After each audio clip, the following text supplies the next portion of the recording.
Hello, this is an unboxing and review of the HSW0501BN HDMI switcher. This is a 3D switcher supporting HDCP and full 1080p. As you can see, these are some of the features. Over here are some specifications. So it does up to 1080p, 36-bit color. It does basically Dolby 7.1 surround sound, and you have some of these other information here. Also, a power supply is included. Let's go ahead and unbox it. Inside you have a little thank you card and a little support information from Cheerlink. You have the device itself, very small. I'm going to move it to the side here. On this side you have the power adapter. And underneath you have a remote control and a user manual. The device comes shrink wrapped, very nice to keep it safe. And you have this very nice piano black finish. The unit itself make out plastic on top and bottom here, and this seems to be all aluminum. Has a really nice finish. On this side you have the front. You have a power light indicator, a switch. You have one output, and then you have 5 different input right here. On this side you have the output, one of the port. In the back you have the 4 input. And on this side you have the 5th input and the DC power input. And then you have just the typical power supply, nothing fancy here. Here's the user manual, and flip it open. It's basically a brochure. Have different instructions how to use the device. And then here are some basic charts how to connect them. I currently have my HDMI switcher connect to 3 different devices. My Android TV, my Apple TV down there, and then my computer. The light indicate what is plugged in currently. You have the output, which is plugged in. These are very bright blue LED. You have input 1, 2 and 3. Input 1 is blue right now, which indicates it's currently being selected. Input 2 and 3 are red. You can switch between them to get to different input by just pressing this button on the device itself. Currently the input is set to 1 for my computer, and to switch to a different device I have to do is press this button.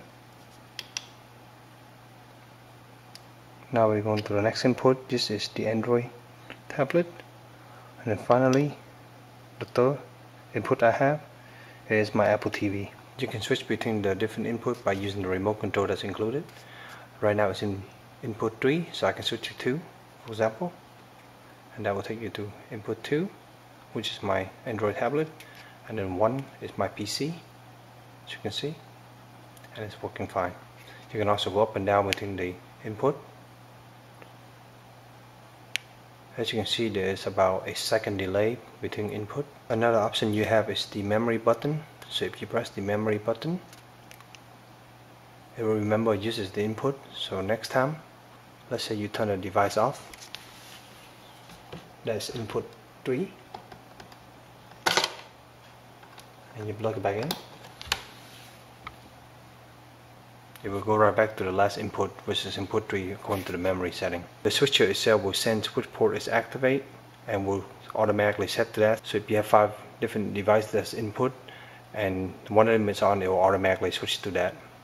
Another thing it does is when you hot plug, so for example right now it's on, if you hot plug a device in, it will automatically switch to that device. So I'm going to go ahead and turn up my Android PC here, and as you can see the light goes off.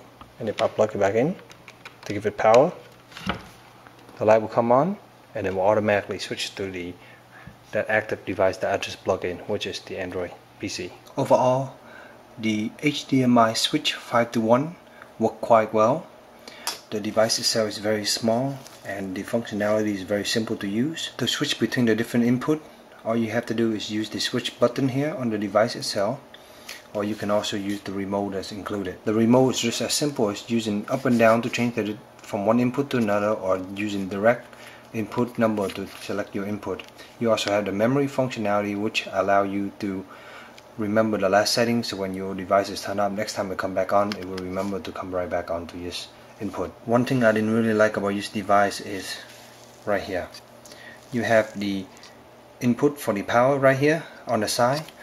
Which means if you put this device underneath your TV or on your shelf of your different video system, you will have the power cable coming out to your side, which is quite annoying. I wish the power cable was in the back here. Maybe move one of these ports to the side instead and have this in the back. That would be much better. Going along with that side power port, you also have your straight power jack, which means it will come in like this, and then you end up having cable go in that direction, so it's kind of in the way. That's the only thing I really didn't like. I wish they put it in the back or have this jack as an angle jack, 90-degree angle, so that the cable will come out and go back that direction. I hope this review helped you in your purchase decision. If you have any questions, please let me know, and as always, stay tuned for future review. Thank you.